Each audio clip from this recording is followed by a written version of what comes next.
Good stuff. I wish before we started I knew I needed to listen to guys that say the stuff they say here, because I thought I was better than them. Like many of y'all are out there going, yeah, that's Al, he's this, or that's Mark, you know, he's got pretty hair, but I don't know. And, oh, He left. That's Mark, he's gone. But, you know, I did some of that. Here's the shock to me, the emotional up and down that not only started with the start, it continued to today. And how to manage that and learn rhythm. Yeah. In that, tie that to what you were talking about with your wife. Our first year, my wife is a nurse, and so she was going to do that to earn some income that was helpful.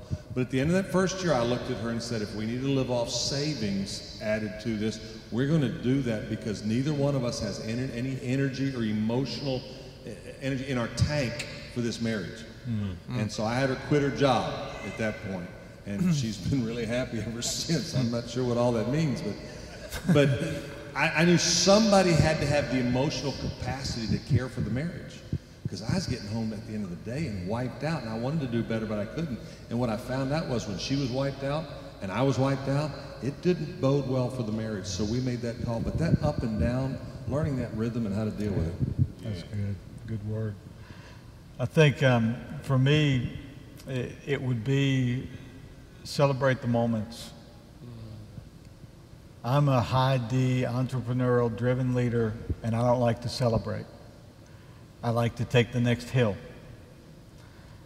And God is going to give you journeys of faith that you're just going to be go God moments and seasons. And as I've sat and reflected, and every time I teach this stuff, I always think back on seasons of the springs and people that were with us. And I almost had a moment, and he went and sat down in the back because I just watched him. But this moment right here, I want to remember and celebrate.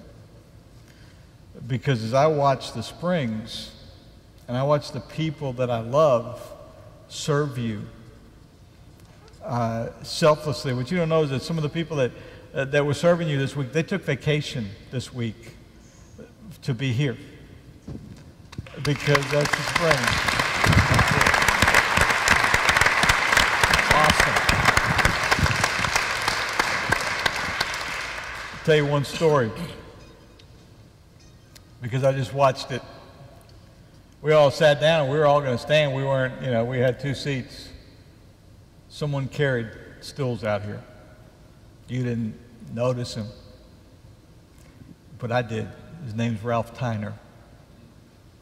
What you don't know about Ralph is that Ralph is having back surgery Friday. Is that right, Ralph?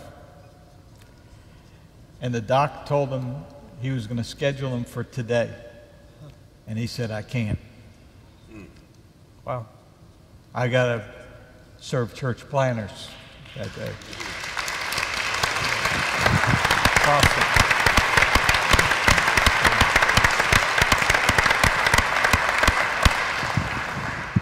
And Ralph, I love you.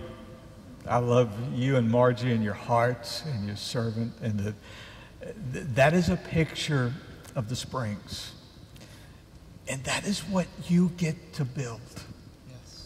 That is what you get to build from the ground up, that you get to instill in people and see God use them.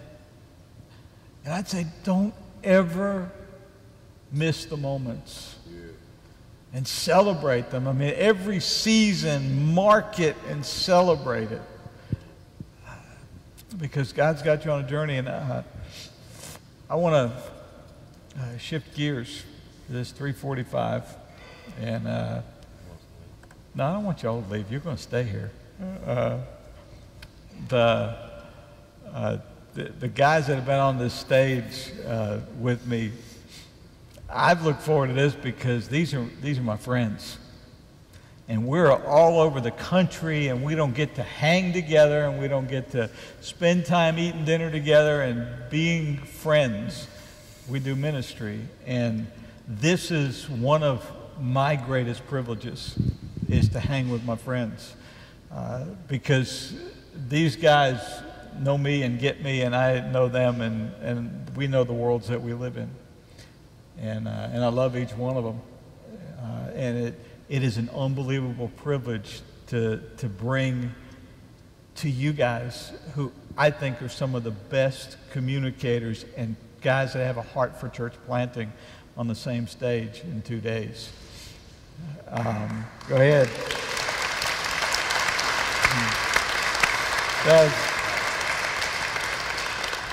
But